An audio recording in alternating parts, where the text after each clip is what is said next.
Voilà, super, on y va. Donc, je mets le texte. On va passer aux choses sérieuses. Ça-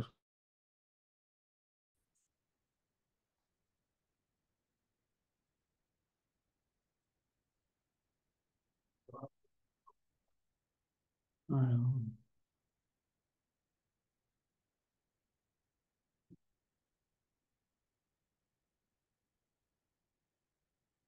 comment? Ah,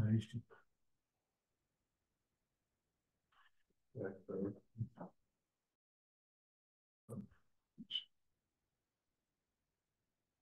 ah,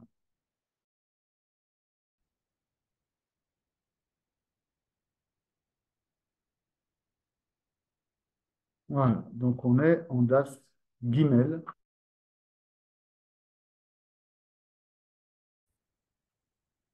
D'accord, Achelek Hasheni. On a vu la logique générale du Kal Vachomer avec en gros cette analogie qui fait entre le Kal Vachomer et le syllogisme classique, c'est-à-dire où il y a deux prémices et une conclusion, d'accord? Hamel Lamed et la prémisse mineure qu'il appelle le Lamed, d'accord? Euh, la prémisse, le Melamed est sous la forme, euh, dans le cas A et Chamour dans le cas B, Shimon qui est déjà Chamour dans le cas A, Calvachomer qui doit être Chamour dans le cas B. Okay, c'est ça la forme générale pseudo-syllogistique du Calvachomer. En analysant plus précisément les éléments de chaque prémisse. D'accord? Et voilà ce qu'il a deuxième colonne, à Chelek Hasheni. D'accord? Donc, deuxième partie de sa démonstration, hein. Beofan imut ha'agdamot, leotzi atolda mehem. Tu veux y aller, Lior, ou c'est... Je crois que tu es tout à la fin, là. Je pense qu'il faut que tu prennes complètement dans l'autre sens. Voilà. OK? De l'analyse du calvaire commun. Comment est-ce que on vérifie les prémices, d'accord? Imut, c'est la forme intensive de émettre, d'accord? Comment est-ce qu'on certifie la vérité des prémices, les outils à même pour en tirer une conclusion? Kol kavachomer shelo kederer kol hekesh ou mofet. Voilà, hein, il faut bien lire les termes. Euh, En fait, ce qu'il nous dit, c'est que chaque Kal Vachomer est composé de trois termes. Gvulim, donc Gevul qui veut dire une limite. En fait, c'est le calque de la notion de terme. Parce que enfin, nous, on parle de terme en langage, mais un terme en langage, c'est un truc qui est terminé, d'accord, qui a un terme, qui a une limite. Ok. Donc, donc, il y a trois termes dans un cadre sommaire. Et dit-il, comme dans tous les syllogismes, et Hekesh, c'est ici un syllogisme, et Mofet est dans toute preuve. Donc, comme tout syllogisme, le Calva Chomer, il a trois termes. V'hem shlosha hagdamot yedouot lanu. Et ces trois termes-là, c'est des prémices qui doivent être déjà connues. C'est ça le concept. Enfin, après, on pourrait longuement discuter sur les limites scientifiques du syllogisme aristotélicien. En fait, c'est tout le travail de Descartes dans le discours de la méthode, notamment. Euh, Parce que de dire dans le syllogisme classique, euh, tout homme est mortel, or Socrate est un homme, donc Socrate est mortel. euh, Aristote dit que ça nous permet de vérifier la validité de la phrase Socrate est mort. sont, sont connus, d'accord? On a vérifié la véracité des propositions. Euh, c'est le serpent qui se mord la queue, puisque si Socrate était un homme mettrait en défaut la prémisse majeure qui dit que tous les hommes sont mortels. Okay. Donc, dans tous les hommes sont mortels, l'assertion Socrate est mortel, elle est déjà contenue. Donc, en fait, on ne produit rien en fait par le syllogisme aristotélicien. Oui, c'est vrai, oui, il y a quelque chose de circulaire. C'est complètement circulaire, d'accord? C'est à ça que et c'est ce qui va faire rentrer la science moderne dans sa démarche expérimentale et pas juste dans un fonctionnement comme ça de jeu de langage, comme dirait Wittgenstein. Mais là, pour le coup, cette remarque ne s'applique pas vraiment, puisqu'on va vraiment produire des chidushim avec le cas de la première. Okay. Mais il faut, pour le coup, c'est vrai que les trois éléments qu'on va voir qui composent le syllogisme et dont on va tirer la conclusion, on puisse elles soient connues auparavant. Quel est le troisième élément du syllogisme? Alors, il va se détailler, tu vas voir. C'est pas la conclusion. Voilà, il va voir. Non. Donc, il dit les trois termes du syllogisme, c'est de la même manière quand tu dis Socrate est tous les Socrate est un homme, tu as trois termes. Tu as homme, mortel, Socrate. Ah, oui. Okay. C'est-à-dire que tu as la prémisse majeure qui est composée de deux termes, les hommes mortels, la prémisse mineure qui est composée de Socrate, homme. Et donc ça, c'est les trois termes. Okay. Et ce qu'on va appeler précisément dans le syllogisme classique le moyen terme, c'est celui qui articule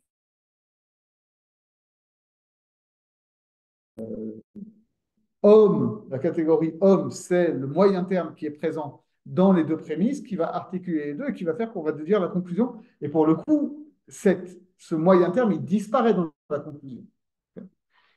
Et donc, en fait, lui, son interrogation ici, profondément, c'est ça. C'est quels sont les trois termes du Calvachomer et quel est le moyen terme du Calvachomer. Il dit ça. Donc, les trois termes, c'est Kulat Amelamed, Khumrat Amelamed et Khumrat Alamed, Bedavar Amelamed Kalbo. C'est dans la prémisse majeure la Kula en A, la Khumra en B, et, le troisième terme, A en A. J'écris ça peut-être? Ouais. Hein? Là, c'est la proposition la plus souple. Ouais, C'est ça? exactement. C'est-à-dire, on a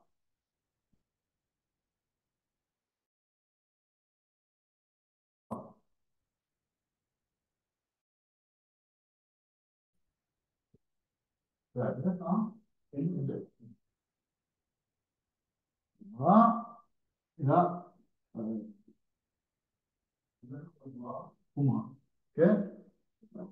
Donc, c'est ça les trois termes. OK.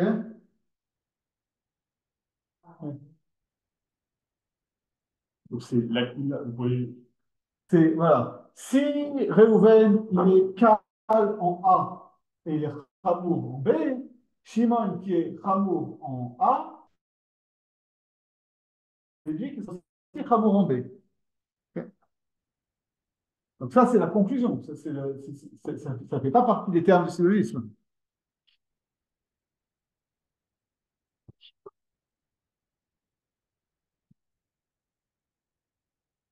et là, ce n'est pas les mêmes trois termes, là. C'est-à-dire que là, est-ce qu'on peut mettre ça sur le même plan que les trois termes dont on parlait pour n'importe quel autre syllogisme? Parce que là, il n'y en a aucun. Alors, effectivement, oui, Il y a- c'est pas tout à fait analogue, évidemment, parce que toute la question, justement, c'est toute la question, c'est que précisément, le calvaire commerce, c'est quoi le moyen terme? OK. Oui, parce que là oui, il y en a un qui est Rameau et un Cal. qui est Cal. D'accord. Cal, c'est plus sévère. Hein. Non, cal, c'est plus léger. D'accord. Ok. On va voir qu'on se peut. Voilà, voilà. Ici, allez, ici, Ok, donc c'est ça toute la question. C'est dans ce carré qui a l'air en apparence classique, c'est quoi le moyen terme? Parce que normalement, dans un syllogisme classique, on va avoir comme ça, d'accord? On va avoir ici homme en terme, Socrate, homme. Donc en fait, c'est pas tout à fait ça le schéma. Déjà, si on essaie de l'adapter, en fait, ça veut dire que si ici c'est euh, tout homme mortel,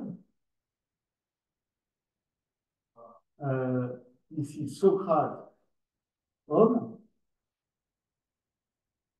donc mortel ici. En fait, c'est comme ça que ça fonctionne, le syllogisme. Ok. Voilà. Je zoome pour que les gens voient oui, oui.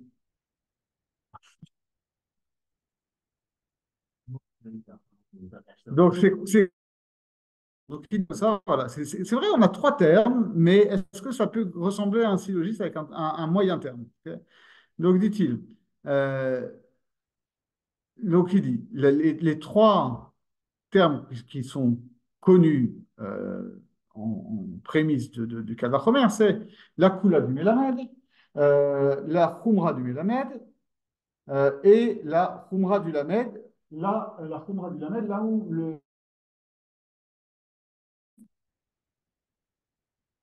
באופן שישנו כולת המלמד וניגוד הלמד במה שהוא חמור בזה. Donc, et élément, en fait, qui est la vraie articulation Calvachomer, c'est la tension qui est entre ces deux-là.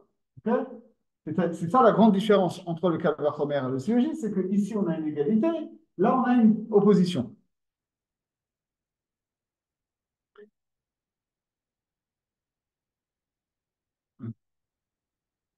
והם שני גבולים, והגבול, donc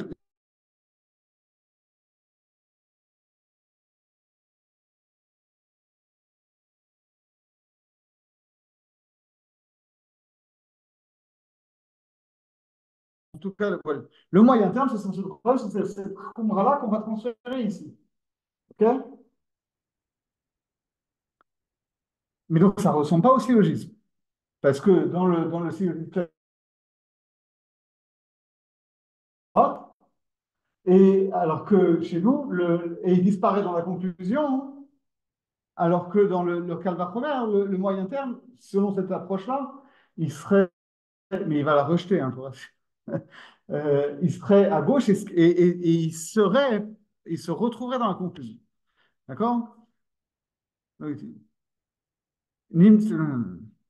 Chez Nirtse, il sauve là, Hamashal Reuven Kal Bechad. Je passe un petit peu parce que ça, c'est ce qu'on va expliquer avec notre schéma. Hein.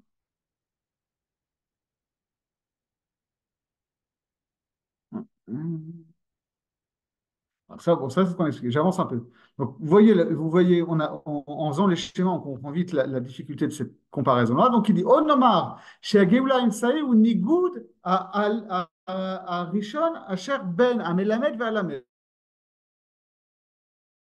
Pourba. Ou Bézé, Agvula Imsaï ou Nassou Beshtem. D'accord? Et il dit, en fait, il faut concevoir la chose autrement. En réalité, le moyen terme, c'est pas ça, parce que ça, c'est précisément ce qui va apparaître dans la conclusion. Euh, et Ce qui disparaît en réalité, c'est le K. Enfin, c'est le K1, K2. C'est le exactement. K1 qui disparaît. Enfin, si on a les deux côtés, si on connaît les Voilà. systèmes et le K1, ça disparaît. Voilà. Et en fait, il dit, en fait, ce qui va être la charnière, parce qu'en réalité, on le voit dans le syllogisme classique, la charnière du syllogisme, c'est le moyen terme. Ok. C'est le fait d'être homme ici, c'est ce qui disparaît. Il dit, ici, la charnière dans le Calvachomer, c'est non pas un moyen terme qui serait présent dans les deux, mais c'est au contraire la tension qui existe entre les deux en A et le chamour en A.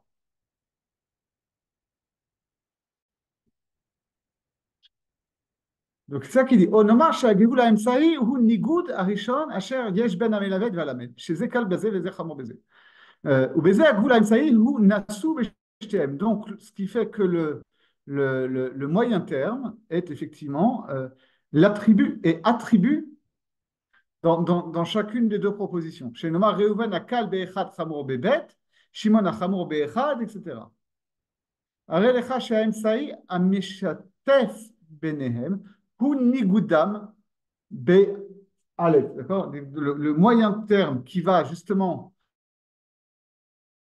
entre les deux, c'est l'opposition au niveau de la propriété A.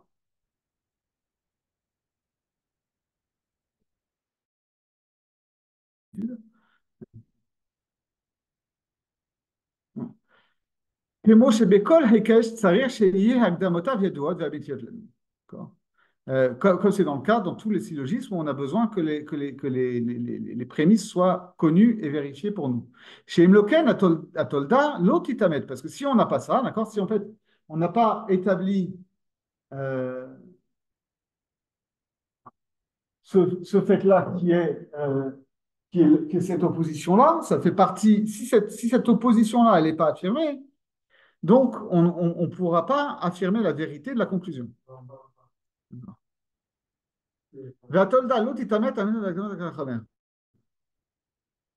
Et donc la question qui se pose maintenant, c'est d'où vient la vérité de ces prémices?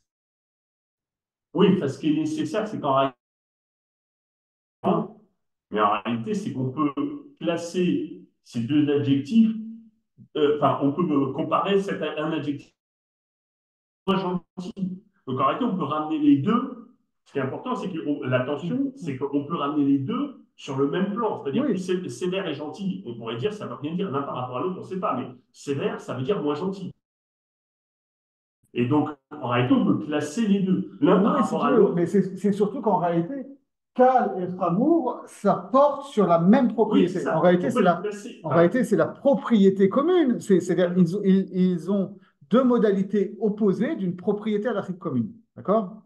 Oui, mais en réalité, c'est ça. En fait, ce qui est trop peur d'avoir deux mots différents. Ce que je veux dire, c'est que ça complique la chose. C'est normal, mais ça complique la chose. En réalité, on pourrait le ramener sur le même dénominateur. C'est le Aleph qui est le moyen terme. Oui. C'est la propriété Aleph. Parce que là, en réalité, ce qui est compliqué, c'est Ramour et Cal. Mais si on disait, sévère et gentil, je vais dire en français, si on disait à place de sévère, on disait moins gentil, et bon, on ramènerait, ça serait clair que sur le même plan, il y aurait d'un côté plus gentil, moins gentil, et on pourrait comparer.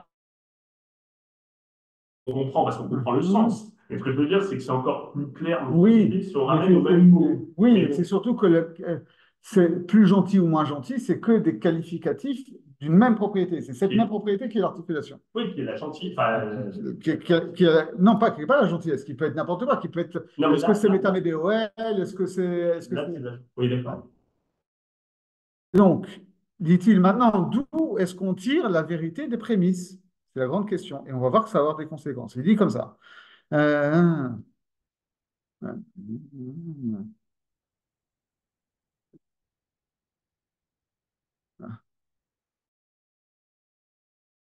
Dire qu'il faut que les prémices soient connues de la même façon. On ken bédé la calvachomer à chaque volume. Donc il faut aussi que les trois termes du calvachomer soient vérifiés avant la démonstration. V'em hashlocha hagdamot shamanut sarir mouskami veyadot lanu beamitut sheimloken liye arkavat calvachomer advarim bilti ametim. Parce que il faut donc que avant la démonstration, on fasse préciser la vérification des prémices, qu'on connaisse la vérité, parce que si ce n'est pas le cas, finalement, ils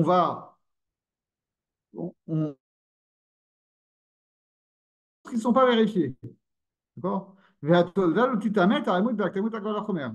Donc, si les prémices sont mal assurées, la conclusion sera tout aussi mal assurée. Bon, là, il reprend des choses qui sont voilà, c'est du Aristote classique de la différence entre les syllogismes et les paralogismes et les démonstrations sophistiques, etc. Et donc, comment est-ce qu'on s'assure de cette vérité? Oh, Torah, asher mimenu la madnu bien. Soit la vérité des prémices est connue par la Torah, c'est-à-dire c'est la Torah qui nous apprend ça, on le sait de la Torah. Ou alors, de de l'entendement lui-même, uniquement. D'accord? C'est de la raison pure, on va dire. Ok. Euh, et c'est lui qui engendre et qui vérifie ces prémices-là.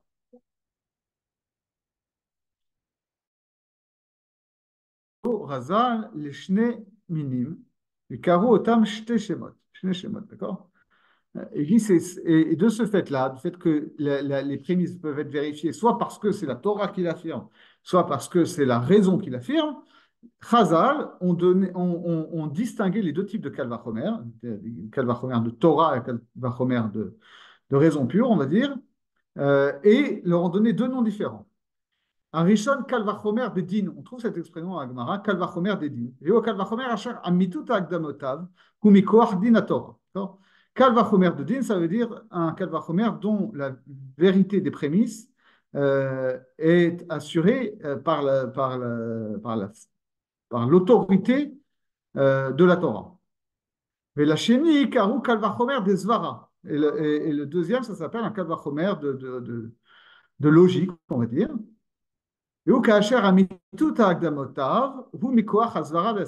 C'est quand la vérité prémisse est assurée par le raisonnement, par l'entendement. Et en fait, cette distinction-là, en fait, elle naît elle-même de la nature, des différentes natures possibles de la kula de la khumra. Chez Kacher Tiye Kula des din, au khumra bo, az yé kalvachomer des din. Si la kula, c'est une kula qui s'exprime en termes de din. D'accord. Que c'est, je sais pas, eno metame be'oel. D'accord. Que ça ne transmet pas l'impureté quand c'est sous un toit. Ok. C'est une notion de Torah. Ok. C'est pas une notion de la raison pure. Une notion de Touma. D'accord. De dire que c'est. Euh, que ça finalise un mariage. C'est une notion de Torah. Donc ça s'appellera, à partir du moment où, voilà, la nature de la kula ou de la khumra, c'est quelque chose qui relève du din. Donc à ce moment-là, il faudra que les prémices soient vérifiées par la Torah.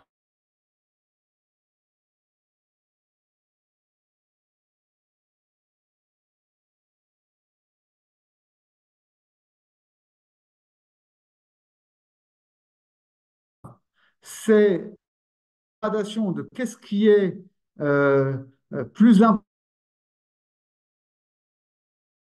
Venikra chashuv, chivut nikra ukal. Si en fait, euh, quand on dit Hamour ou Kal, en fait, c'est vraiment des notions de din. Mais par abus de langage, on va aussi l'employer pour des notions qui ne relèvent pas forcément du din. Le cas par excellence, c'est celui qu'on a vu à propos de Myriam, justement, dans le verset, où on nous parle de l'honneur dû au Père et de l'honneur dû à Dieu, d'accord? Cette notion de la Torah nous ordonne d'honorer père et mère, mais la notion même d'honneur, la Torah, elle ne définit pas, d'accord? Et cette idée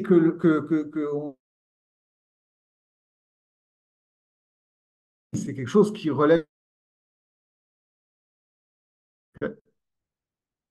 euh, et donc ça, cette gradation d'importance, en fait, ça ne relève pas du din, ça relève de la raison pure.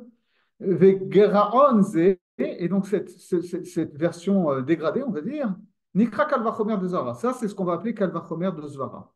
Chez Yatse Kalvachomer, chez Kulo Vechumro Mizvara. Parce qu'en fait, le Kal et le Chomer, ils ne viennent pas de dinim qui sont énoncés dans la Torah en disant voilà, ça marche, ça marche pas, ça le din, c'est ça le din, c'est ça. Mais c'est juste qu'on a une idée générale comme ça, et l'entendement établit une hiérarchie de valeurs entre ces deux aspects-là, quoi. ומשני המינים תמצא רבים בגמרא ובספר הזה. D'accord. Et bon, là, il ne donne pas d'exemple, il dit on trouve plein d'exemples dans la Gemara et on va en voir plein d'exemples par la suite, mais il faudra avoir cette idée que il ne faut pas forcément confondre les deux. D'accord. Veshneim ke'echad tovim. Moi, j'ai l'air de dire que le Kal vachomer de Din, c'est plus un vrai Kal vachomer que le Kal vachomer de Zohar, mais en réalité, les deux sont, sont bons, d'accord, sont effectifs, mais la médit, mais ils permettent d'apprendre des choses. Et là, des Gadal Kal vachomer des Zvara et Davar Echad, d'accord. Et parce que d'un côté, voilà, le Kal vachomer de Zvara, c'est vrai qu'il a l'air moins de relever presque de l'opinion, et c'est pas un truc qui est sourcé dans la Torah, voilà, c'est sûr, parce que c'est marqué comme ça dans la Torah, tu ne peux pas discuter. Je ne sais pas que tu ne peux pas discuter dans l'absolu, mais je veux dire, quand c'est marqué, tu vois, tu ne peux pas dire que c'est pas marqué. C'est une donnée. Quel din soit dans la Torah, c'est une donnée. Le fait qu'il y ait une gradation du kavod de Dieu par rapport à celui des parents, c'est pas une donnée, c'est une conception de la raison pure. Ok. Mais pour autant, dit-il, le Kalvachomer de Svara, il a un aspect où il est supérieur au Kalvachomer de Din. Veoshin yashpicha asher hi gam hi mizvara, marvlin apiecha be Kalvachomer. Il dit parce que, ça on va le voir plus tard, euh, la Gemara s'intéresse beaucoup non seulement à comment est-ce qu'on établit un Kalvachomer, mais comment est-ce qu'un Kalvachomer est réfutable. Au sens où on est dans une vraie démarche scientifique, d'accord? On est presque chez Karl Popper, c'est-à-dire une proposition n'est scientifique que si elle est falsifiable, c'est-à-dire qu'on peut imaginer des conditions dans lesquelles on peut vérifier si c'est vrai ou faux. Okay. Là, c'est le travail que va faire l'Agmara à chaque fois. On va amener un Kalvachomer et elle va tester le Kalvachomer, réfutable ou pas. D'accord? Et s'il est réfutable, et s'il est réfutable, mais qu'on contre la réfutation, donc à ce moment-là, il sera vraiment affirmé. Mais là, dit-il, la particularité du Kalvachomer de Svara, c'est que si la réfutation, Picha, c'est ça, la réfutation, si la réfutation d'un Kalvachomer de Svara est aussi basée sur une Svara, hein, alors comme on aura l'occasion de le voir, on peut finalement intégrer cette, cette réfutation à l'intérieur du cadre Vachomer. C'est-à-dire on va moduler les conclusions du cadre Vachomer, mais on ne va pas le démonter complètement. On va pouvoir l'affiner avec la réfutation. Mais là, il y a on ne va pas, parce qu'il y a une réfutation possible, complètement annuler le cadre Vachomer. Machenken, des cadres Vachomer des dînes, et moi j'ai une valeur quand même. Alors on verra pour le cadre Vachomer des dînes qu'à partir du moment où il y a une réfutation qui est elle-même non réfutable, eh ben, le Kalvachomer ne tient plus.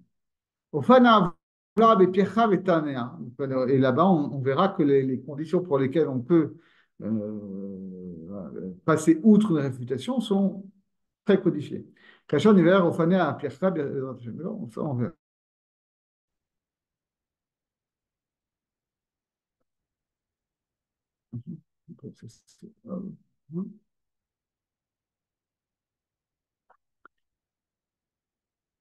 Alors maintenant, on passe à cette analyse de Kal Vachomer Bedin. Kal Vachomer Bedin. Chez Amarnou, chez Pérouche, chez Amitut Kulo Vechumro, ou Mikoach Dine Torah. D'accord? On a expliqué Kal Vachomer Bedin, c'est un Kal Vachomer où les propriétés qui sont attachées à chaque sujet ici, que c'est Kal ou que c'est Chomer, hein, ça vient de la Torah. Yesh Klal Gadol Beyadou. Ça, c'est très, très important. Très, très important. Un grand principe. Sha'agdamot amat imot minatora behedia lamdin vedanin ba'akel vachomer vechol makom. C'est que il faut que donc les prémices qui sont vérifiées par la Torah, euh,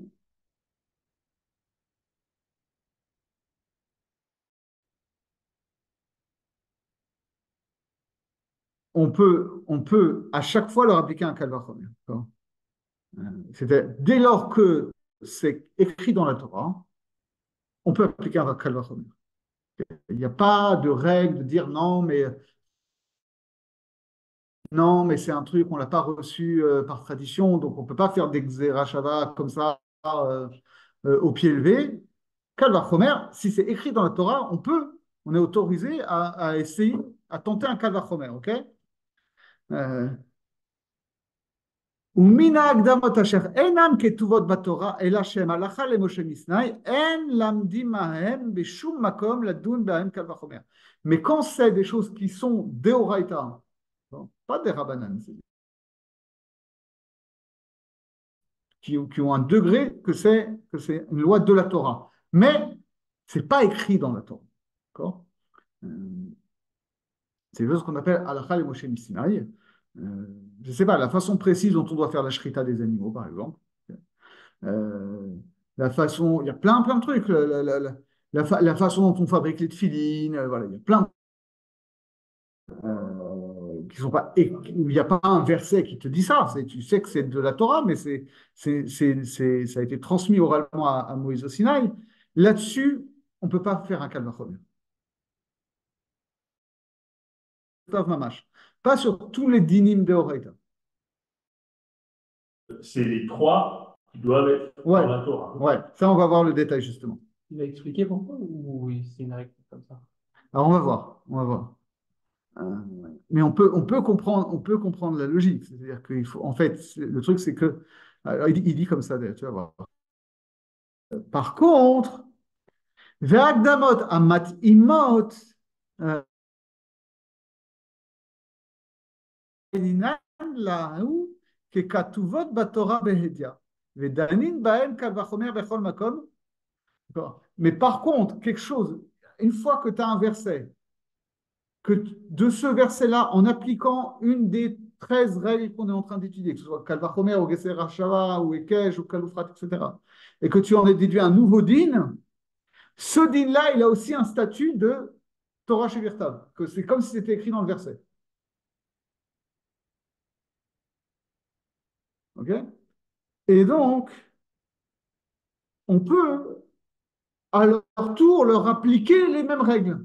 C'est-à-dire qu'il y a si vous voulez, une transitivité de ces règles-là. D'accord. Je peux apprendre un din. J'ai un din A dans la Torah. Okay. De là par un Kal vachomer, j'apprends un din B. Ensuite, à partir du din B, je peux appliquer un Kal vachomer et apprendre un din C. Parce que dans tous les cas, ces règles que j'apprends de la Torah, à travers les 13 midot, elles sont considérées. Donc, Donc, pas une extrapolation. Ouais. ouais, tu ne sors pas de la Torah Shibertav quand tu appliques les Yud Gimel Midot. Okay. Routes, alors ça, on aura l'occasion de le voir.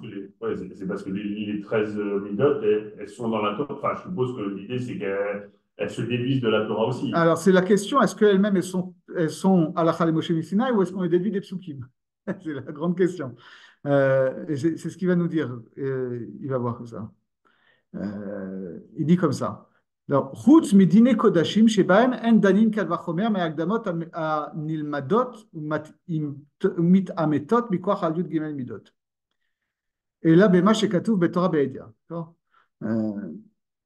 Parce que ça c'est une exception dans Kodashim, dans tout ce qui va relever des corbanotes, ça c'est une exception. C'est une grosse soubia qu'on aura l'occasion de faire, c'est dans Zvachim, DAF, je crois que ça commence déjà en même tête et ça continue surtout en Noun, d'accord?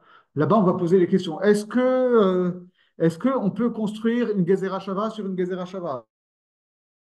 Et là-bas, la Gemara passe plusieurs donc c'est une exception dans Kodashim, mais ça veut dire que dans les autres cas, ça marche. D'accord. D'accord. Viatam beze ki agdamot amit amtot ba miyud gimel mi. Arem keelu ketuvot bedia batorah. Parce que, effectivement, les propositions qu'on va vérifier, dont on va, dont on va affirmer la vérité à partir de Yud Gimel Midot, à la base, la vérité de la conclusion vient de la vérité des prémices. Or, si les prémices sont dans des versets, donc la conclusion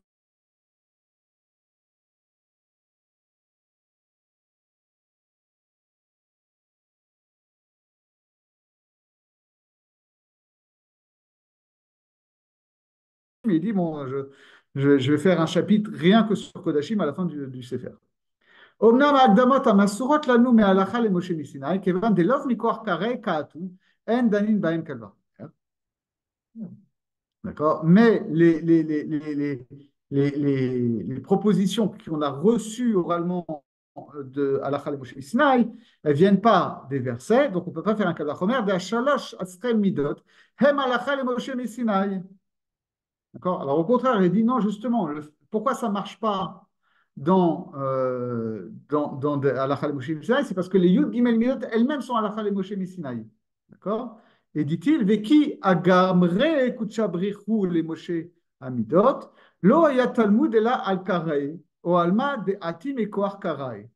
Aval lo alma sheya alacha le Moshe Sinai. D'accord? En fait, il faut remonter à comment est-ce que Moshe Rabbeinu a appris euh, la, la, la Torah au Sinaï. Bon, pour revenir au Midrashim et tout, où on explique qu'en fait, il y avait, en quelque sorte, il y avait trois matières au Sinaï, d'accord? Il y avait les psukim. Après, je t'apprends comment tu lis les psukim. Et comment tu lis les psukim, c'est les Yud Gimel Midot, c'est déjà Torah Sheba'al Peh. Ok. Comme on l'avait vu, je ne sais plus si on l'avait vu ensemble, le tout début de l'Agdama du Reived. L'Agdama du Reived, il dit ça, il dit, et ce n'est pas contradictoire avec ce qu'on a vu, dans l'introduction du Reived à la Breta des Rabbi Ishmael, il dit pourquoi est-ce que finalement les Yud Gimel Midot, c'est une Kabbalah, c'est une tradition qu'on a reçue, alors même que le Korban Aaron nous a dit c'est quelque chose, on peut les faire correspondre à des catégories de l'entendement, d'accord? On avait vu l'identité, l'opposition, le général, le particulier et tout. Mais parce que, dit le Reived, finalement, tout ce qui relève du langage est reçu par la tradition. Si c'est cette fameuse, vous vous rappelez, cette fameuse Agada dans Shabbat du goy qui veut se convertir, mais qui veut que Torah chez Birtav. Shama, il l'envoie balader.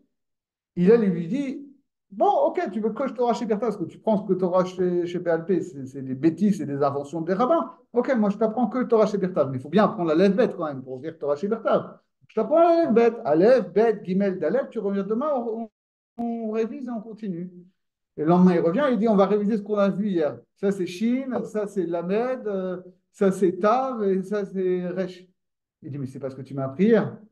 Il dit, mais Habibi, c'est ça Torah chez BLP. Si tu n'as pas Torah chez Birtav, tu as besoin qu'on te dise, voilà, ce zigouigoui, cette tache d'encre, c'est cette lettre-là, ça se lit comme ça forme tel mot, ce mot-là, il veut dire ça, et les règles de grammaire, c'est comme ça, etc., etc. Finalement, dit le Reived, si tu n'as pas dans Bereshit bara Elohim, comment tu veux savoir que Bereshit, ça veut dire au commencement? Comment tu peux savoir que Elohim, ça renvoie au Dieu créateur? Tu ne peux pas savoir.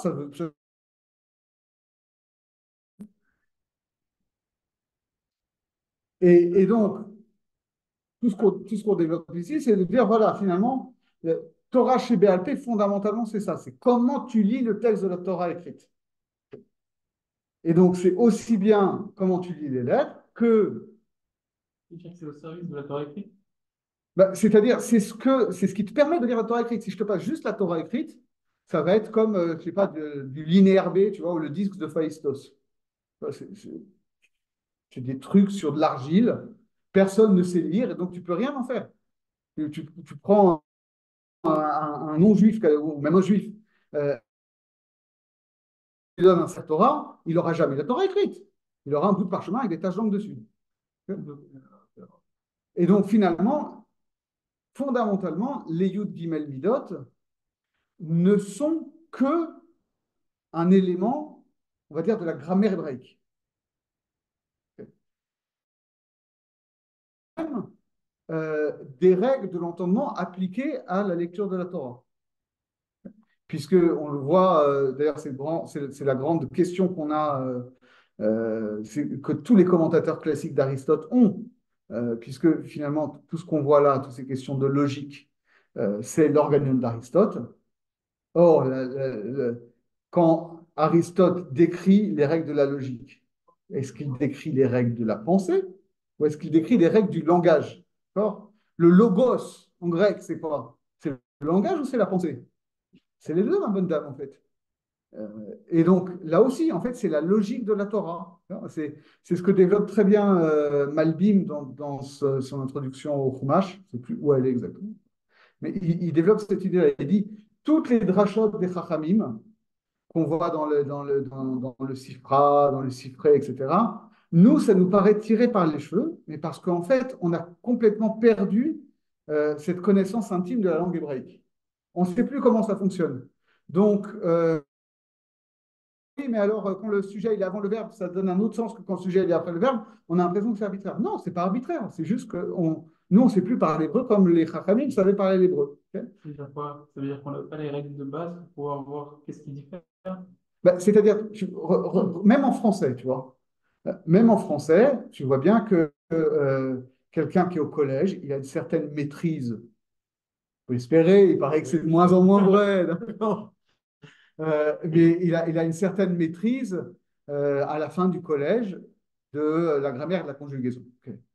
Euh, mais ça ne veut pas dire qu'il maîtrise toutes les finesses de la langue française. Tu vois, il y a énormément de nuances qui vont passer par le fait qu'on va utiliser tel adjectif plutôt qu'un autre, on va faire usage de répétition, d'allitération, de tout ce qui va être la poétique en fait. Okay.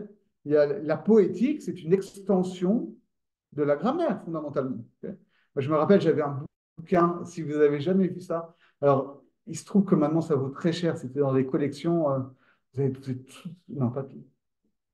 Certains d'entre vous sont trop jeunes pour avoir connu ça. Quand j'ai fait mes études dans les années 90, en prépa, on avait des super dictionnaires au PUF, des gros dicos universitaires comme ça.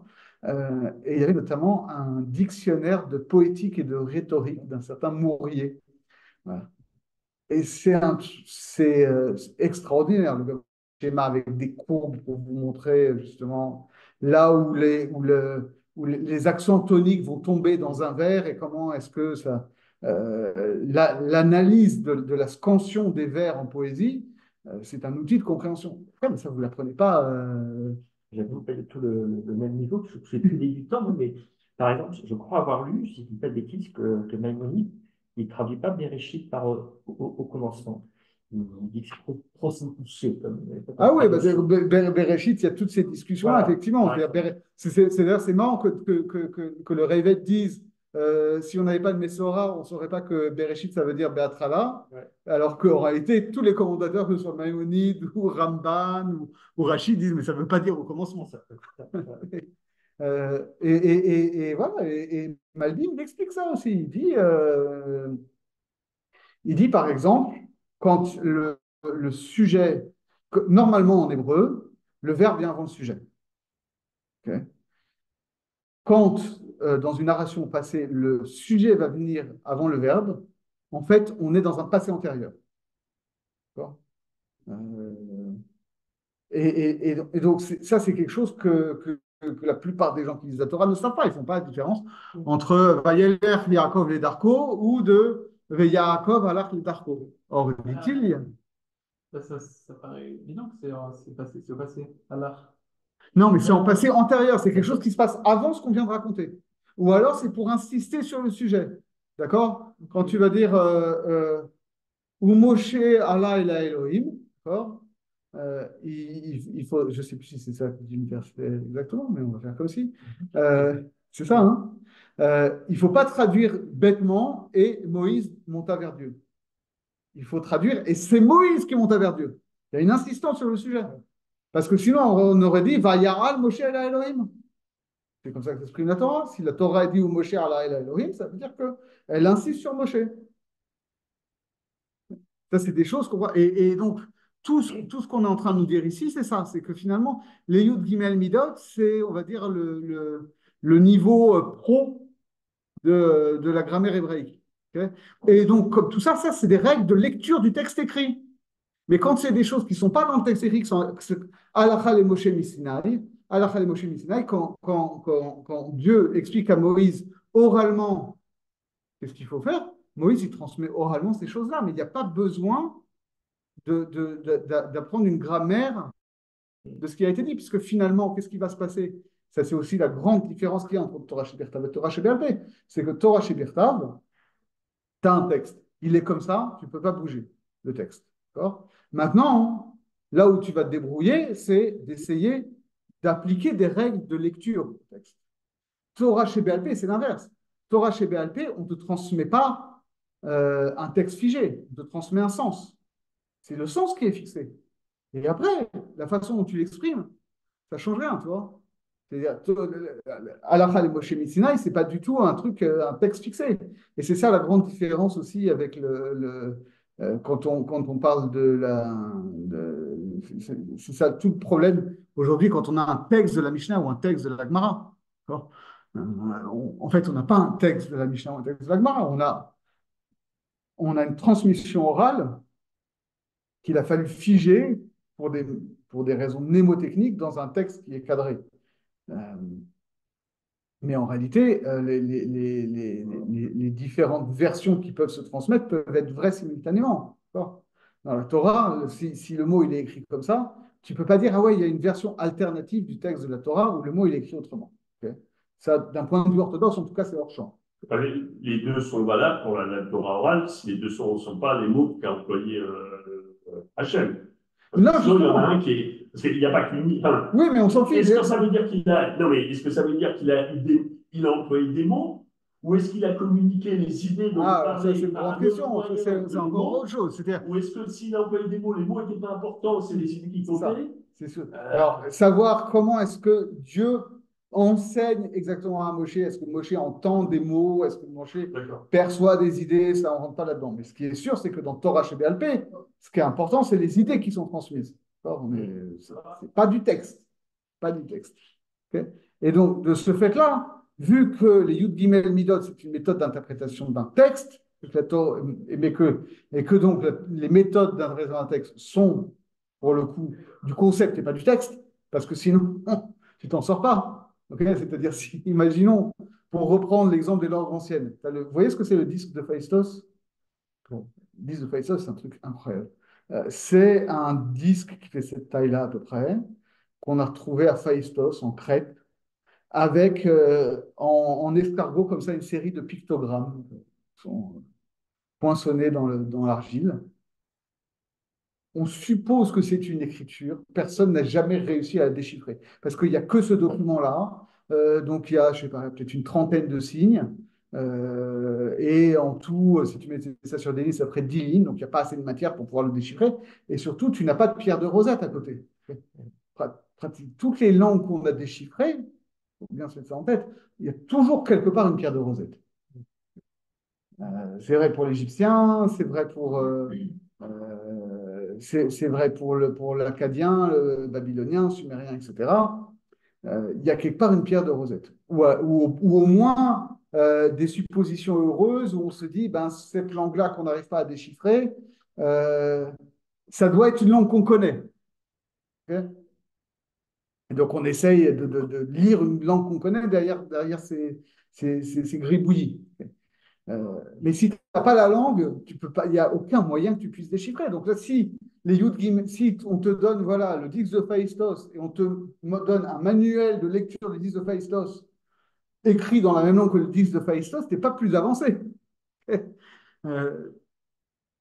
Donc c'est pour ça que c'est forcément de l'oralité. Mais à l'inverse, la Torah chez BLP, elle s'auto-interprète et tu ne peux pas lui appliquer des méthodes d'interprétation textuelle à quelque chose qui relève du concept. C'est nécessairement. Ça ne pouvait pas être de la Torah chez Birtal, les 13 minutes. Alors, d'un point de vue logique, d'après ce que vous dites, d'un point de vue logique, c'est impossible. C'est-à-dire que la façon dont elles sont transmises sont chez BLP. Après, alors justement, c'est ce qu'on voit. C'est juste par rapport à ce que vous disiez, si j'ai bien compris, vous disiez ça ne peut pas être chez Birtal. Ça ne peut pas être chez Birtal parce que sinon, ça ne peut pas se lire. Ça nous aide pas ça ne peut pas nous aider à lire puisque c'est censé être du même langage que ce qu'on est censé interpréter. Mais c'est le problème entre ce que vous disiez, je n'avais forcément entre la différence entre le langage et la logique. Mais est-ce qu'il y a de la logique? Parce que alors, si on dit, ah non, mais c'est de la logique, c'est pas du langage. Et pourquoi la Torah chez Bertha, elle ne pourrait pas poser de la logique aussi, des règles de logique? Oui, non. Alors, de fait, c'est vrai qu'on va la trouver dedans. Et on va voir à propos justement de Calvar Homer déjà. Est-ce que le Calvar Homer, on l'apprend de l'histoire de Myriam ou est-ce que le Calvar Homer, on le connaît déjà et on apprend les paramètres du Calvar Homer des versets? Et tu as raison. C'est-à-dire qu'en fait, on n'a pas besoin des règles du niveau pro de Yud Gimel Midot pour pouvoir lire le texte de la Torah. Ok? On a besoin de connaître une grammaire hébraïque de base, c'est vrai. Mais il n'empêche que, fondamentalement, c'est quelque chose qui relève de l'interprétation du texte euh, et pas de l'analyse des concepts. En tout cas, pour le Calvachomer des Dina, hein, Calvachomer des Din, dont on est en train de parler, pas Calvachomer des Zvara. Effectivement, Calvachomer des Zvara, ça peut peut-être s'appliquer à Torah Shebal-Pé. Ça, on n'a pas encore vu. C'est toute la question. Est-ce que finalement, la Kalmachomer des Din, c'est des choses qui s'appliquent à Torah chez Birtav. Kalmachomer des Zvara, ça s'applique à des concepts. Est-ce que Kalmachomer des Zvara, ça pourrait s'appliquer à Torah chez Birtav? Pour l'instant, on n'a pas vu. Je ne suis pas sûr, mais parce que Torah chez BLP, fondamentalement, c'est un peu entre les deux, quoi. C'est à la fois du concept, mais c'est du concept qui est du donné, qui n'est pas inné. Mais là, on n'a pas de raison pour laquelle ça ne s'appliquerait pas à Torah chez Valpé, alors. De quoi? Là, on n'a pas de raison euh, valable, logique pour l'instant, que ça ne s'applique pas à Torah chez Valpé. J'ai mis au cours. Parce qu'il dit comme ça. Parce que finalement, en quelque sorte, l'idée, comme l'a expliqué le Réveil aussi, c'est que fondamentalement, le Torah Shebirtav, qui est un texte qui, par nécessité, est fini. Tu ne peux pas avoir un Sefer Torah qui fait une infinité de pages de long. Tu sais qu'il est forcément fini. Or, l'idée, c'est que les enseignements de la Torah Shebirtav sont infinis. Donc, Akadosh Baruch Hu, pour faire rentrer l'infini dans le fini, a mis une infinité de sens dans un texte fini et a donné, et d'ailleurs on l'a vu ici aussi, on l'a vu le premier cours, je crois, et a donné à Moshe Rabbeinu des méthodes d'interprétation pour extraire cet infini du fini. Parce que sinon, si tout ce qui relève de Torah Shebirtav devait être explicitement écrit, tu devrais lister tous les cas possibles, tu vois, dans Dîner et Mamonot. Et si tu as volé un shekel, tu dois faire ça. Si tu as volé 2 shekels, tu dois faire ça, etc. etc. Il fallait établir des catégories. Mais pour le coup, Torah chez BLP, il n'y a pas cette limitation, tu vois. Torah chez BLP, à la Moshe Misinaï, ça se transmet. Et si c'est infini, c'est infini, tu vois. En tout cas, c'est indéfini. C'est indéfini. Mais ça ne donne pas une raison pour laquelle on pourrait pas utiliser Calvar Homer pour Torah chez BLP, non?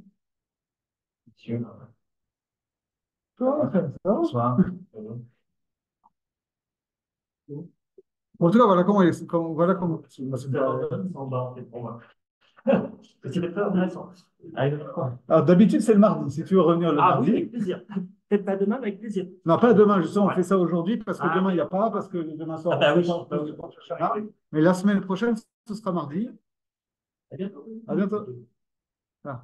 Alors, d'où on l'apprend? Pour le coup, ça a aussi une source dans la Gemara, cette histoire-là. Okay, mais d'Avarzé, que cette histoire-là, qu'on ne peut pas appliquer les Yud Gimel Midot sur Alachal Moshe Sinai, on l'apprend dans un débat entre Tanaïm. D'accord? Mais Sugia de Masechet Nazir Pere Kohen Gadol, d'accord? Donc là-bas dans Nazir, des Tanan Taman, là-bas il y a un débat entre Tanaïm. Amar Rabbi Akiva, Danti Lifne Rabbi Eliezer. Rabbi Akiva, c'était un élève de Rabbi Eliezer. Donc il raconte un jour, comme ça, que il a voulu faire un kalvachomer devant son maître, Rabbi Eliezer. Umaï me'etzem keseora, she'eno metame adam baoel. Hanazir megaleach al megao ou masao.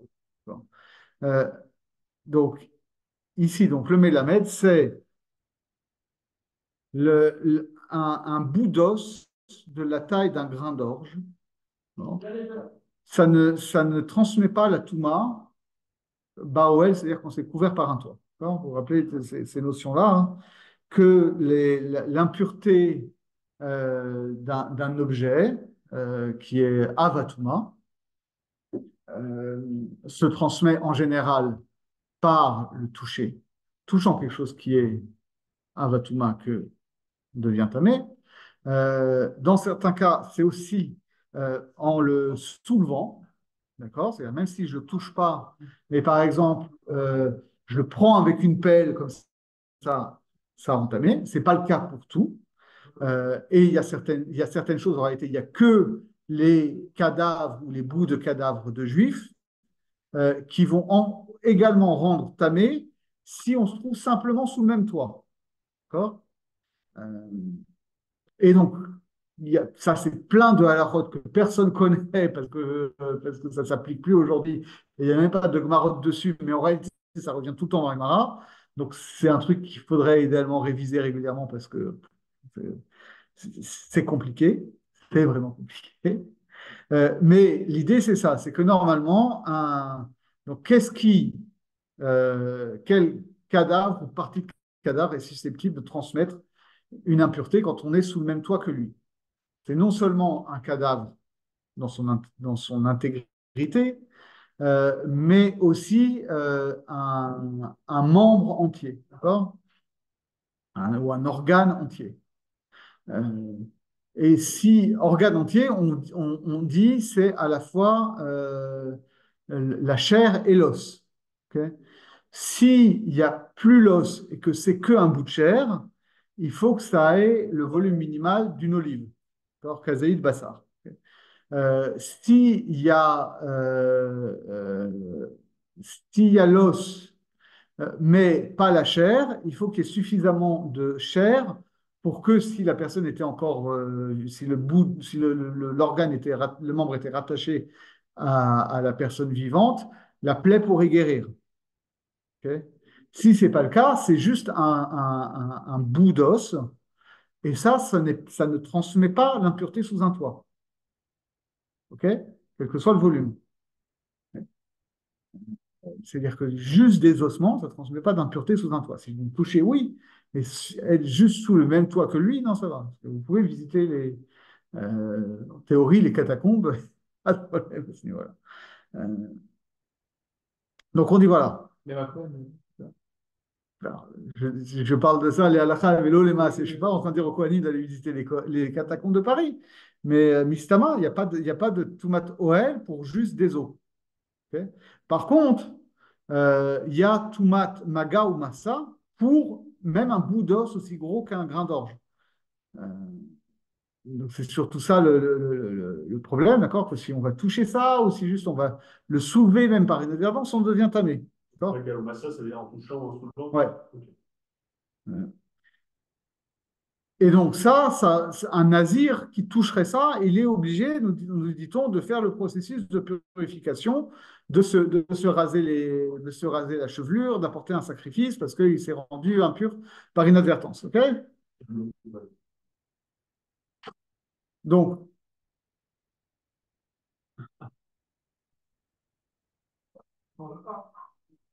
bah, si, mais c'est pas grave. Euh, on fait tout matmet. Tu veux pas venir faire tout matmet avec nous? La prochaine fois, on fera Vodazah. Donc, je reprends. Donc, le fait d'être sous le même toit qu'un os ne transmet pas l'impureté. Genre, il est là, ouais, là-bas. Ouais. Le- un bout d'os ne transmet pas d'impureté en étant juste BOL sous le même toit. Euh, mais par contre, euh, au toucher, en soulevant, oui, et donc un nazir doit se raser la tête, c'est rendu impur s'il touche un bout d'os. D'accord? Donc on nous dit, Revi Iddam, Sheo Metame Adam Baomel, Enodin Sheye Nazir Megalach al Megao Masao. D'accord. Donc un Revi de sang. D'accord? Ça fait quoi, Revi? Ça fait 15 minutes, je crois, un truc comme ça. pas 8,6. 8,6, c'est pas le Rov du Revit, justement, je crois que c'est le Rov du Ah, Revit. c'est le rang. Ouais. Pour les Arbakosat à Pessah? Euh, Ouais, c'est peut-être celui que j'ai fait. Je crois que c'est ça. Je crois que on va vérifier tout de suite. Je crois que c'est ça. 8 millilitres.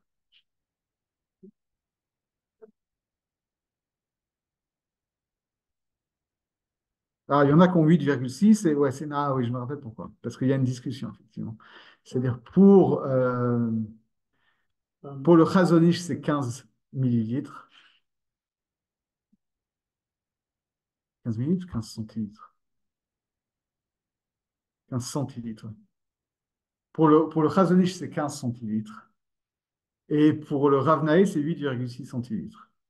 Ce qui fait que moi, j'ai trouvé les verres ballons chez Ikea ont pile 15 centilitres. Ouais. Donc, c'est top pour le Seder de Pessah, parce qu'à partir du moment où tu remplis ça de vin, si tu bois l'intégralité du verre, tu as bu un Révit d'après même le Chazon Ish, et si tu bois la majorité du verre, tu as bu un Révit entier d'après Rav Naé, et même pour le Chazon Ish, tu as bu Rov Révit. Donc, tu sais, selon la chitote. Okay. Effectivement, c'est 8,6 centilitres le Révit, donc c'est ce qui correspond à un kazaït pour les solides. Okay. Donc il y a un Révit de dame qui, lui, euh, transmet l'impureté quand on est sous le même toit, au même titre qu'un kazaït de chair. Alors, il devrait aussi rendre impur le nazir qui le touche ou qui le soulève. Okay. Autrement dit, alors c'est ça la question. Les halakhot qui sont connus, c'est un bout d'os n'est pas susceptible de transmettre sa touma sous un toit. Un nazir devient tamé en touchant un bout d'os. Okay. Et un révit de sang transmet la touma sous un toit. Ce que lui veut en conclure.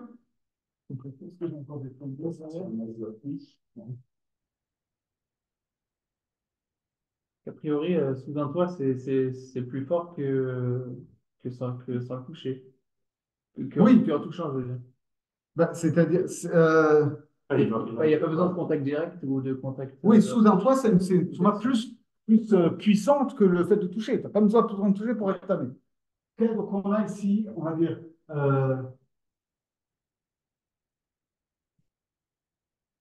os où il n'y a pas OL. Comment dire comme ça? Pas OL, c'est bon. Que tu ne transmets pas l'impureté sous un OL, sous une tente, c'est-à-dire sous un toit.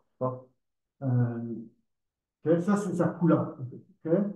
Euh, et là, ça rend nazir tamé au toucher. Tant qu'il lui transmet l'impureté sous le OL, donc on est bien la même chose ici. Okay. Donc les trois choses qui sont connues, c'est ces trois-là. Le fait qu'un os ne transmet pas sa touma sous un OL, le fait que le sang transmet la touma sous un OL s'il a au même titre que la chair s'il a le volume minimal, et le fait qu'un nazir se rend tamé en touchant un os. Okay. Et ce qu'on ne connaît pas, c'est est-ce qu'un nazir se rend tamé en touchant du sang? Ça, la question. C'est ça que Rabbi Akiva veut déduire. Okay.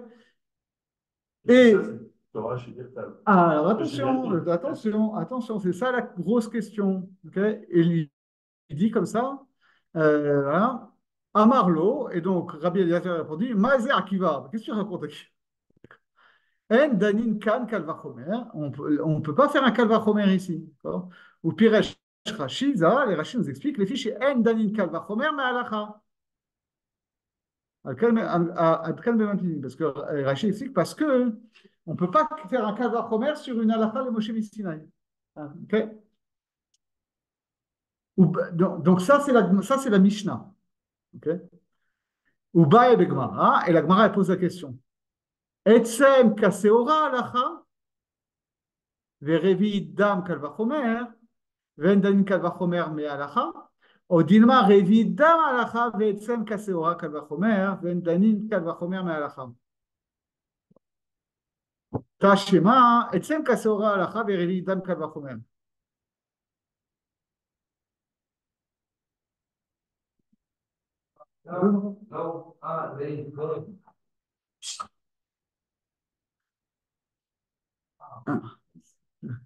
Donc, la question c'est, dit la Gemara, est-ce que la halakha et Moshe Missinaï, c'est ça? Peut-être que l'os ne transmet pas le Thomas sous l'OL, et que, et que ça, c'est connu, le Torah chez Birtav, mais on ne peut pas construire un Kalvachomer à partir d'une prémisse majeure dont le premier terme est halakha et Moshe Missinaï. Ok? Ou est-ce que c'est l'inverse, même si ça c'est connu de Torah chez Birtav, mais que ça c'est connu que à la Chalé Moshe Missinaï, alors on ne peut pas construire un Kalvachomer comme ça. Même si finalement les deux termes du Mélamed sont connus par Torah chez Birtav, et qu'il n'y a que le troisième terme ici qui est connu de la Chalé Moshe Missinaï. Et la Gemara conclut. Tashema, Etzel Kasora Alacha Revidam Kalvachomer. Que ici le problème, en tout cas, est-ce que ça ne marcherait pas non plus dans l'autre sens? Ici le problème, c'est que le début du raisonnement, ça, c'est pas, c'est Alacha Moshe Missinaï, c'est pas Torah chez Bertav. Donc c'est le terme, si on peut le définir abstraitement, on dirait que c'est le terme qui est dans le. Donc tous les deux là, c'est sous la tente. Ouais, ça ouais. Ouais, donc c'est le terme où il y a, où de l'autre côté, où dans le lamed, on a aussi une information. Ouais. Et ouais, c'est ça. C'est-à-dire que c'est le terme où on a aussi. Où on a l'information complète. Ouais, c'est ça. Ouais, d'accord. Ouais, donc c'est parce qu'il y a. Alors il y a sous la tente, alors il y a os, ouais, et os et sous la tente. Ouais, os, sous la tente. Ouais, la sans, os et sous la tente et au toucher. Donc si on doit définir celui-là, on dirait que. Parce qu'il y a. Là, on a os, sous la tente, sans, os, sans, toucher et sous la tente. Nous, ce qu'on cherche, c'est sans au toucher. Ouais. Donc les deux termes communs, c'est sous la tente et os. Oui, non, c'est ça, oui, c'est os. Ouais, donc c'est d'accord. En fait, effectivement, en fait, ce qu'il a défini comme le vrai moyen terme de la c'est oreille, c'est la tente qui est commune aux deux ici. Et la question, c'est de savoir, est-ce que. Os qui est commune aux deux. Ouais, il faut reprendre les termes de, comme tu disais, de Mélamed et de Lamed. Mélamed, c'est le principe actif de la démonstration, et le Lamed, c'est ce qui est passif, c'est ce qui va recevoir l'enseignement. Est-ce que le problème, c'est que c'est dans le Mélamed qu'il y a une halakha le Moshe Missinaï, ou est-ce que le problème, c'est que dans le Lamed, il y a une halakha le Moshe Missinaï? Oui, parce que ce qu'on cherche, c'est les deux opposés. Ouais. C'est-à-dire là, c'est sans, et là, c'est touché. Tandis que là, c'est os et sous la tente, et là, c'est sans et touché. Donc, en réalité, oui, ce truc-là, c'est là où on a les deux, mais alors, c'est pas comme dans une hypothèse où on a quatre variables, c'est-à-dire os, sans, enfin, quatre variables, oui, il y a quatre choses différentes. C'est os, sans, touché, tente, et l'inconnu est toujours composé de deux, et le connu doit être à l'opposé de l'inconnu. Voilà, C'est-à-dire, si si on cherche. On peut refaire un schéma, en fait. Si on cherche les sans toucher, on a ostente. On peut refaire un schéma comme ça à 4 cases, quoi. Je montre ça, mais je ne sais même pas s'il voit parce que je suis en partage écran. C'est-à-dire, tu vas y voir ici os, sang, et là, tu vas avoir une sorte de oreille avec moins et plus, et là, tu vas avoir touché, et là, l'interrogation. En fait, ça fonctionne comme ça. C'est plus comme ça qu'il faudrait schématiser. Ah oui, oui. Non, c'est pas mal parce qu'on a les deux. Oui, mais c'est parce qu'en fait, ça permet de voir que ce qui est articulé, c'est ça ici, quoi. Et la question, c'est est-ce que c'est ça qui est connu par la Khalil ou est-ce que c'est ça? Bon, c'est clair, c'est bon? Et Continue. donc là, tu comptes, c'est que c'est ça. Hein. Pour Voilà. l'instant, en tout Pour cas, dans l'instant, ce cas-là, la conclusion de la Gemara, c'est ça. Je ne comprends pas pourquoi. La conclusion de la Gemara, c'est ça. il n'est pas possible de déduire parce que ça, c'est Moshe. Ouais, parce que dans le Melamed, le premier terme est connu par la Khalim Moshe Missinaï. Ah, je suis le premier. Ouais. Ça change rien, le deuxième, quoi. Alors, c'est ça la question. C'est la question qu'il va poser. Pourquoi tu me dis bah, juste le premier ou juste le deuxième? Pourquoi pas les deux? Pourquoi pas... Et si c'était que le deuxième, est-ce que ça marcherait? D'accord. Donc, c'est ça qu'il dit. Ah, j'adore ça, ces phrases de Donc le Chazal. deuxième du Mélamède, c'est ça, on est d'accord. Ouais. Ok. Il dit, et là, de Kevan de Ata Lidan, ok, que maintenant qu'on en est arrivé là, maintenant qu'on est rentré dans cette Sugia, Nema Bemilta, bon, on va en dire quelque chose. Ah, Tu vois, ouais. tu vois, ce serait dommage de pas se casser un peu plus la tête là-dessus. Ok? Vekodel Mefaresh Pirouche Abeaya Kefima chez Piresh Rashizal, les riba la Tosfot. D'accord? D'abord, on va analyser le problème, la façon dont Rashi et le riz dans les Tosfot le comprennent. Les Elachon Rashi. Ibaya lahu, Haïd Kamar de Matnitin Rabbi Eliezer, Rabbi Yoshua, de En Danin Kalvachomer Malacha. Et Chikamre. Rashi explique ça. Ils ont posé la question. Ce qui est dit dans notre Mishnah, au nom de Rabbi Eliezer et de Rabbi Yoshua, qu'on ne peut pas faire un Kalvachomer sur la base d'une halakha et Moshe Misnai. Qu'est-ce que ça veut dire exactement? Miamrinan, etzem kesora halakha et Moshe Misnai, des Nazir Megalé Achadav. Est-ce que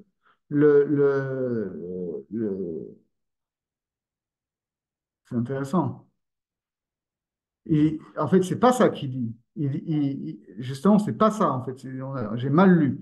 Il dit, est-ce que le halakha de Moshe Messina, c'est ça?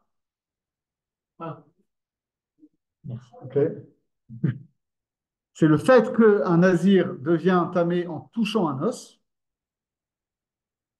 C'est le deuxième terme. Voilà. Ve'en danin kal vachomer me'alacha. Ilav b'mideh de tavaihu gmirela mikara. Et que donc, on ne peut pas faire un kal vachomer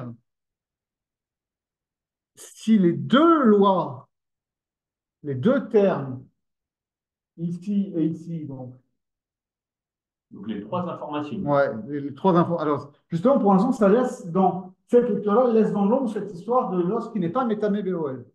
Ah, donc c'est uniquement. Et c'est normal parce que finalement, le fait que l'os ne soit pas métamé BOL, c'est une information négative. D'accord. C'est un din par défaut. Le fait que la Torah ne nous dit pas que l'os est métamé BOL fait que l'os n'est pas métamé BOL. Ah, c'est parce qu'elle ne le dit pas? C'est dans Qu'elle ce le dit, bilan?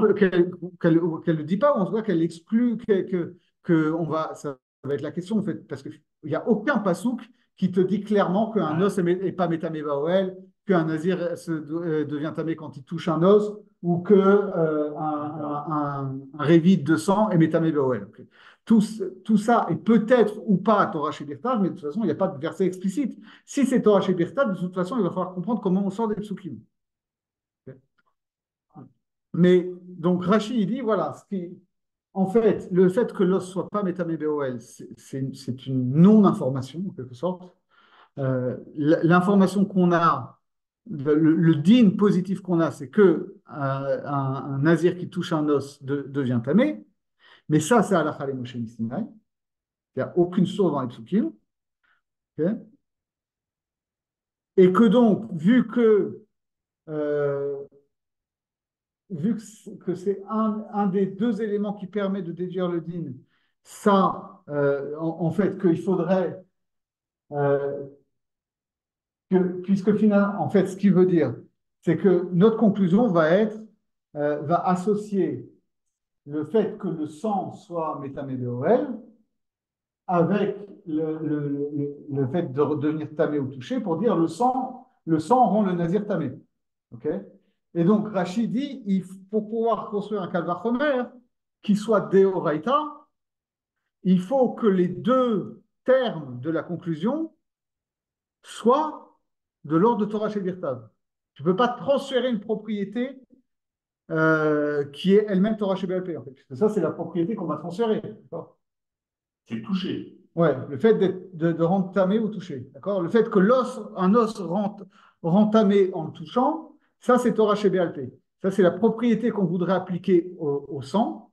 Donc la propriété, c'est toucher, Ouais, tanné par le toucher. voilà, tanné C'est par ça le la toucher. propriété. Voilà. Ok, ça on veut la transférer. Voilà. Cette propriété-là, qui va faire partie de la conclusion, qui va composer la conclusion, euh, il faut qu'elle soit, dans le Mélamed, il faut qu'elle soit énoncée en tant que Torah écrite pour qu'on puisse la transférer au Lamed avec une force de Torah écrite. Si c'est Torah orale, ça ne marche pas. Ça, c'est une première lecture, dit Rashi. Ok. Voilà.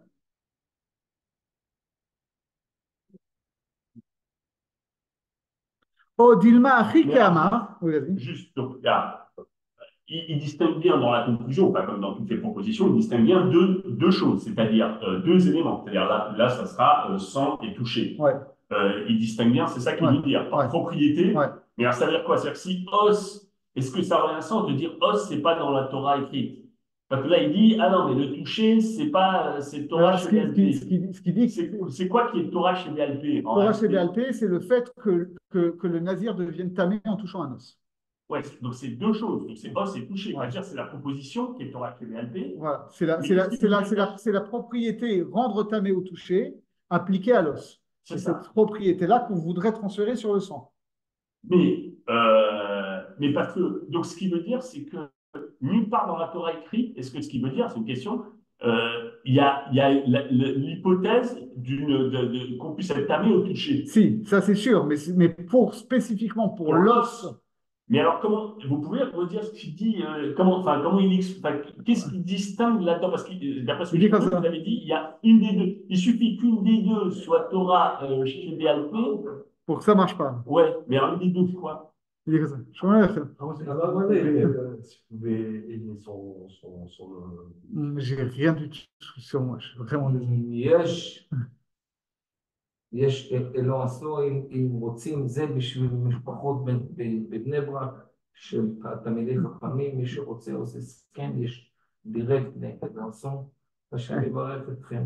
וכל אחד יזכה לשנה טובה ומתוקה. אמן וחלום. Donc, il dit comme ça. Il dit, si le fait que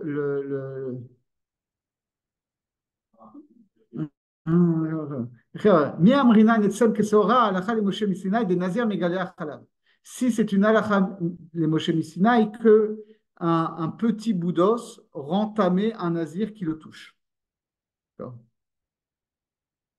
Et que à partir de ça,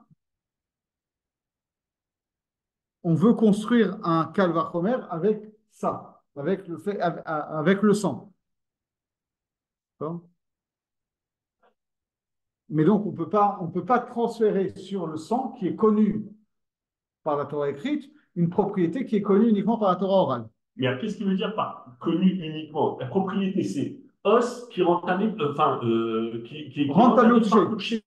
La notion de rendre tamé au toucher, c'est une notion qui existe dans la Torah écrite. Ouais, voilà, c'est très ouais. Voilà. Mais il y a certaines choses qui sont explicites et il y a certaines choses qui ne sont pas explicites. Donc, os tamé au toucher, ça c'est oral. Voilà, c'est ça. Mais Rachid, qu'est-ce qui l'embête? C'est que c'est toute la proposition qui est là. C'est ça, oui. Ah, c'est ça qui d'accord, c'est juste ça. Ça aurait été le deuxième terme du Mélamed. C'est ça qui l'embête. Voilà. C'est que le deuxième terme du Mélamed, il est voilà. Le deuxième terme du Mélamed dont on va tirer la propriété qu'on veut appliquer au Lamed. C'est comme ça qu'on définit le deuxième terme du Mélamed. C'est la même chose, d'accord. Ah. Non, enfin, c'est une question que je vous pose. C'est pas. C'est pour ça que ce schéma est plus clair, tu vois, parce que c'est os et on fait toucher ici, on va transférer ça. Mais c'est ce lien-là, tu vois. D'accord. Voilà. Ça, oh, Dilma, Achikeamar. Peut-être qu'il faut qu'on dise la Gemara explique c'est Barashi. Revi dam alacha de metame at adam beohel ve'etzem keseora kal vachomer. D'accord? Que en fait, c'est au contraire le fait même que le sang rend tamé sous un toit et que donc on va et donc le sujet ici c'est le sang et on a une propriété qui est rentamée sous un toit et mais qui est que de l'ordre de la Torah orale et qui va servir d'articulation et pour qu'on aille rajouter une nouvelle propriété au centre. Okay. Donc, ça, ce que je veux dire, c'est si ça, c'est Torah chez BLP, ça pose pas de Ouais, problème. non, c'est les deux alternatives de la Gemara. La Gemara dit, est-ce que c'est la propriété B du Mélamed qui, parce qu'elle est Torah chez BLP, ne peut pas être transférée à un din de Torah chez Birtav, ou est-ce qu'à l'inverse, c'est que la propriété A du Lamed qui est Torah qui est Torah chez BLP, donc on ne peut pas Kalva Homer en étendre le champ sur la base d'un Kalva Homer. D'accord. Qu'est-ce qui pose problème avec un Kalva Homer appliqué à Torah chez BLP? C'est le transfert d'une propriété Torah chez BLP sur un sujet qui est Torah chez Birtav? Ou est-ce que c'est le transfert d'une propriété de Torah chez Birtav sur un sujet qui est Torah chez BLP? Oui, mais le problème, quand vous dites une propriété qui est Torah chez BLP, mais vous-même, ce n'est pas une propriété, c'est tout, c'est l'ensemble de la proposition qui est Torah. Parce que toucher, vous m'avez dit, ça existe dans Torah chez Birtav. Donc Oui. pourquoi on dit une propriété? Ou sinon, soit c'est la proposition en entier qui est Torah. Non, parce parce qu'on la transfère d'un sujet à l'autre. Le fait que ça s'applique, que cette propriété s'applique, cette propriété rentamée au toucher s'applique au sujet os, ça c'est Torah chez BLP. Voilà, Okay. ça on est d'accord. Voilà. Mais pourquoi il dit, oui, alors quand il veut dire Torah chez BLP, une propriété Torah chez BLP, en réalité, c'est que c'est tout ça. Parce que c'est la propriété d'un sujet donné. Oui, d'accord. C'est ça qui est Torah chez BLP. Ouais. Non, parce que c'est pour essayer de généraliser à tout. C'est comprendre s'il raisonne en réalité quand il veut dire propriété Torah chez BLP, en réalité, il veut dire second terme du Mélamed. Oui, c'est ça, exactement. S'il veut dire ça, ok.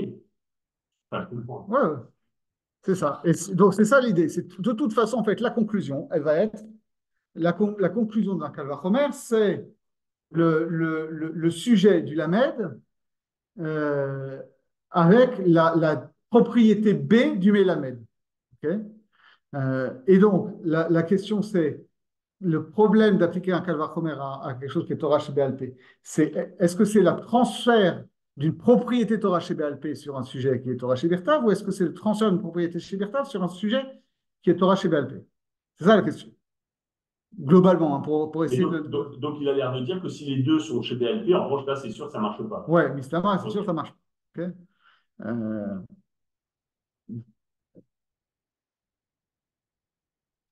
וכאמר אין דין קל וחומר מההלכה שאין להמדין קל וחומר מידי דלא גמירלה אלא מההלכה. Et donc ça voudrait dire le deuxième cas. Donc le premier cas, c'était de dire que ça fonctionne que si les deux. C'est ce que dit Rachid. Rachid, il a la première option. Ça fonctionne que si les deux termes de la conclusion sont Torah chez Birtav. Okay. Et la deuxième option qui dit non, le problème c'est parce que le fait même que Dame soit Métamé Baoel, c'est Torah chez BLP, qui bloque, mais que sinon on aurait pu transférer une propriété qu'on apprend par Torah chez BLP dans le Mélamed sur un sujet qui est Torah chez Birtav.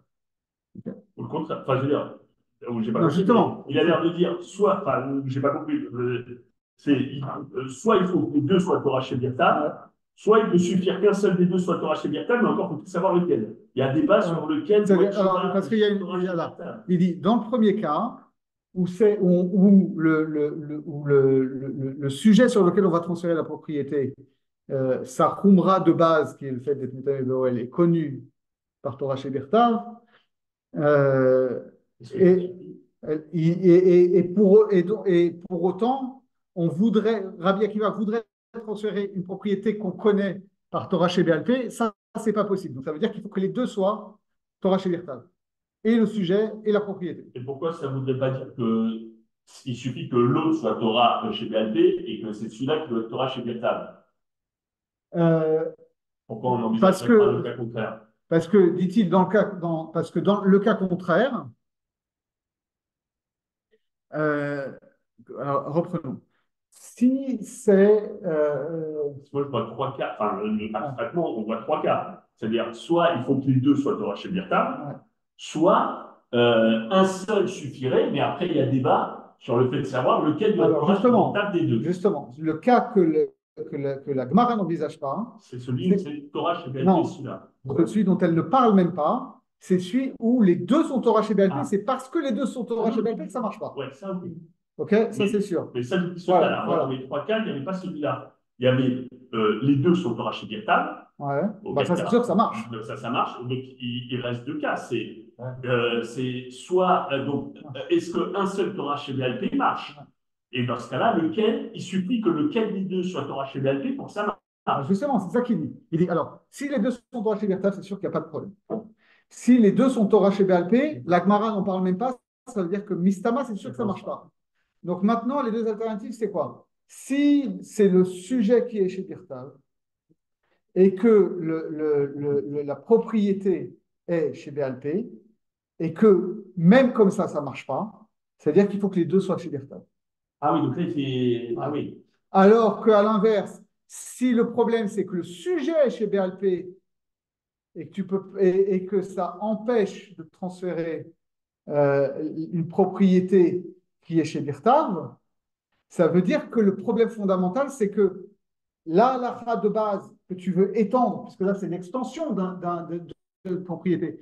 Logiquement, ça voudrait dire que dans ce cas-là, si ça c'est chez Birtav, que ça soit ça chez BLP ou pas, on s'en fout. C'est ça. Dans le deuxième cas, si le problème, c'est que le sujet est chez BLP, c'est pour ça que ça bloque, ça dit Rashi, en tout cas, ça voudrait dire que sinon, si le sujet était chez Birtav, que la propriété soit chez BLP ou pas, que soit chez Birtav ou pas, on pourrait la transférer.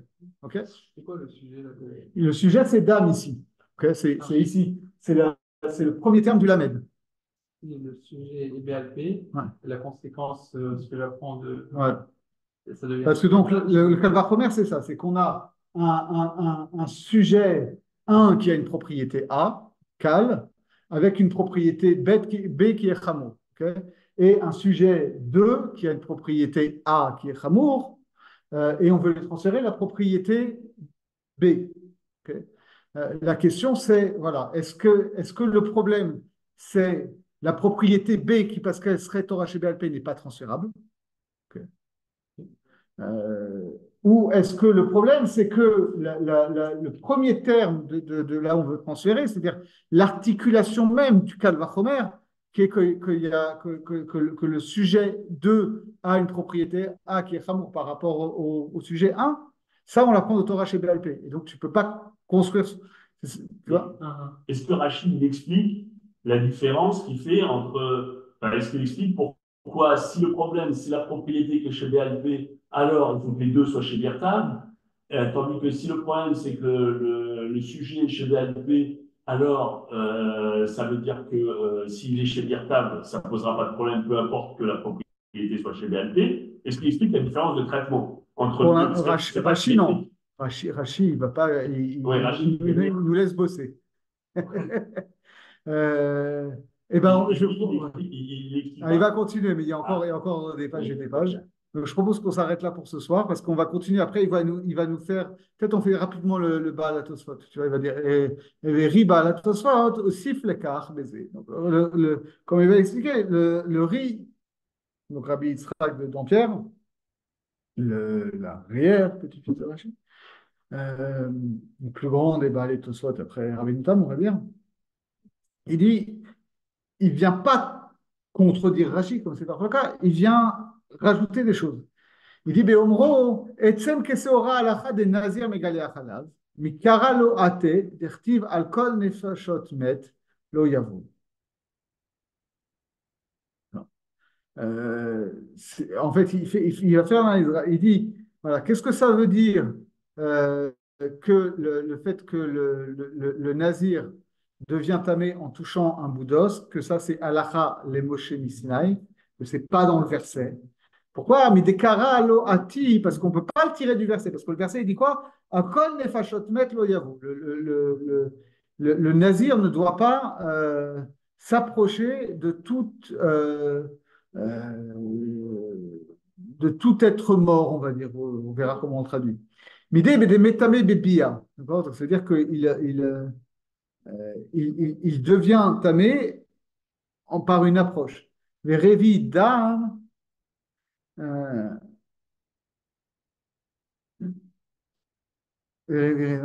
au Dilma Revi Dam, Alacha, Shemetame Beoel, Delit Laou Nefashot Met, et Revi Dam. Ça, on verra. Il faudra qu'on analyse précisément ce que pour une fois, on a un Tosot qui est plus.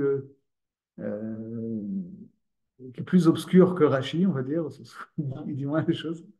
Tosot, c'est toujours moins obscur que Rashi. Tosot dit beaucoup plus de choses que Rashi. Une fois que tu as décodé Tosot, si tu as tout dit. Rashi, tu n'as pas tout dit. Là, ça veut dire, il faut qu'on aille voir les psukim, mais en fait, globalement, ce qu'on va voir justement dans le Riazaken, et ce qui va nous donner la suite, c'est que le Riazaken, il va nous dire voilà, en fait, voilà comment ça fonctionne, cette histoire de d'où est-ce qu'on voit que l'un ou l'autre est halakha le Moshe Missinaï ou pas.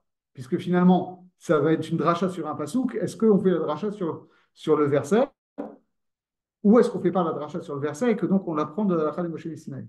Mais là, ouais, là mais là, oui, là, on ne traite pas le problème du calvachomer. Là, on en est à la véracité, enfin, à la Voilà, c'est ça. source Voilà, exactement. des propositions, des trois propositions. Exactement. Voilà. Voilà. Bon, on verra ça la prochaine fois. OK? Je pense on s'est bien cassé la tête aujourd'hui, ça suffit. Quel est le nom? Bye bye tout le monde. Hop. Quel est le nom de cet ouvrage? Corban Aaron. Pardon.